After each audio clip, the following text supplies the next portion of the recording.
আসলে আপু আমরা যতটুকু জানতে পারছি আপনি নাকি চিল্লাপাল্লা করে লোকজন জড়ো করছেন, আপনি কি অবস্থা দেখছিলেন মূলত? আমি তো মাঝে মধ্যে ফলো রাখছিলাম, আমার কেন যেন সন্দেহ হইলো।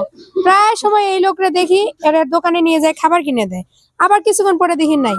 তো একদিন দেখলাম ওই যে সামনে একটা গোয়ালঘর আছে, ওই গোয়ালঘরে নিয়ে যায়। তো ওই আন্টিদের বাসায় কিন্তু পিছনে গোয়ালঘরটা। তখন আন্টিকে ডাক দিলাম, আমরা দুজনে মিলে হাতে হাতে ধরছি। তাই জি। পরে লোকজন ডাক জি, দিলেন এই না? যে চাচাকে ডাকে নিয়ে আসা হয়েছে। তো দর্শক আমরা যতটুকু বুঝতে পারলাম যে আসলে ছলে বলে কৌশলে কিন্তু অকারণ কাজটা করতে চাইছিল এই পাগলিকে রুটি।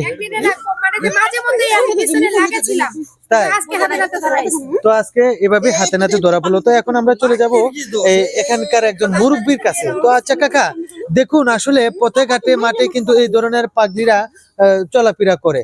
তো আসলে এদের নিরাপত্তা দেওয়ার মতো কিন্তু কেউ নাই, প্রশাসনও নাই, কিন্তু দেখা যাচ্ছে হুটহাট করে এরকম ধরনের লোক মানে লোভ লালসা করে বসে। এখন আজকে যে ঘটনাটা দেখলেন, এখন এই পরিস্থিতিতে আপনার কি করতে চাচ্ছেন? এই মেয়েটা কারো না কারো তো সন্তান, আর বাবা মা যেহেতু এখানে নাই, ওখানে এই বিচারটা এখন আমরাই আঙ্গুরি করতে হইব। এই ছেলেটা এই আমগর এই এলাকার ভিতরে বড় খারাপ, আরো কয়েকবার এরকম ধরনের দুর্ঘটনা ঘটাইছে, আমরা এই বিচার করছি। তো এখন আপনারা যেহেতু আইসেন, আইয়া এখন একটা সমাধানের কেমনে কি করে দিবেন এটা করে দেন, ওই পাগলাটারই এর লগে বিয়া ফরাই দিবেন। হ্যাঁ। তো দর্শক আসলে আমরা যতটুকু বুঝতে পারলাম যে আসলে মূলত দেখা যাচ্ছে যে এই পাগলিকে ও এরকম ভাবে ফুসলে ফাসলে এখানে নিয়ে আসছিল, এই যে গোয়াল করে ওই আন্টির। তো মানে একটা অকারেন্স করার জন্য মূলত। তা কাকা যে সমাধানে গেছে, আমরা এই সমাধানে যাওয়ার চেষ্টা করব। এখন একটু যাই এই ভাইয়ের কাছে। আচ্ছা ভাই, আপনি একটু উঠে দাঁড়ান, আমি আপনার সাথে একটু কথা বলি। আচ্ছা, আপনার কি উদ্দেশ্যে এই গোয়াল করে নিয়ে গেছিলেন এই পাগলি? কিছু বুঝে না, আমি কোনো খারাপ উদ্দেশ্য নিই নাই। ভাই আমি কিছু খামু, সরাসরি যদি কিছু খাওয়ান দিই মানুষে কিন্তু সন্দেহ করে যে তুই পাগলিরে খাওয়াস কেন।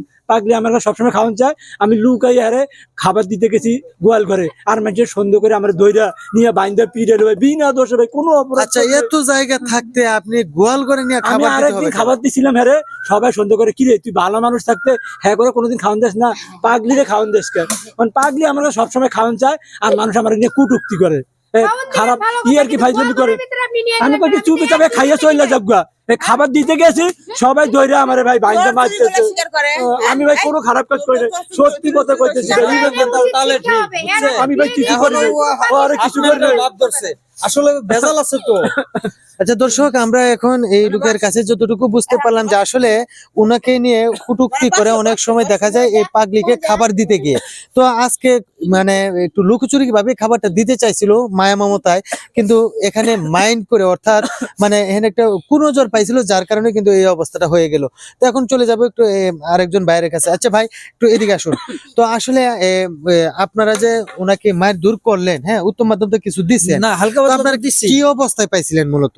দেখেন আসলে ওই জায়গায় বলার মতো না, এই যে পাগলে মানুষ তো ওরে, এই যে এই যে আন্টি মনে করেন জামাটা মনে করেন পরাইছে, এমন ভাবে পাইছি, না হলে তোদেরকে হাতে নাতে এইভাবে আটকে এইভাবে উত্তম মাধ্যম দেওয়ার কোনো প্রয়োজনই আসছিল না।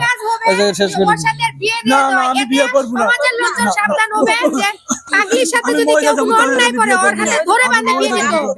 তো দর্শক আসলে পথে ঘাটে মাঠে এরকম ধরনের পাগড়ি থাকে, আর তখন কিন্তু অনেক লোক আছে যারা কিনা এরকম ভাবে সরলতার সুযোগ নিতে চায়। তো আসলে এই পাগলিদেরকে নিরাপত্তা দেওয়ার মতো কোনো প্রসেস নাই বাংলাদেশে।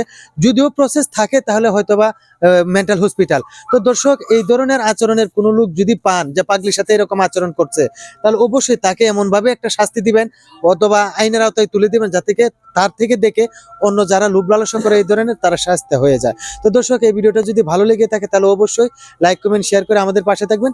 ধন্যবাদ সবাইকে।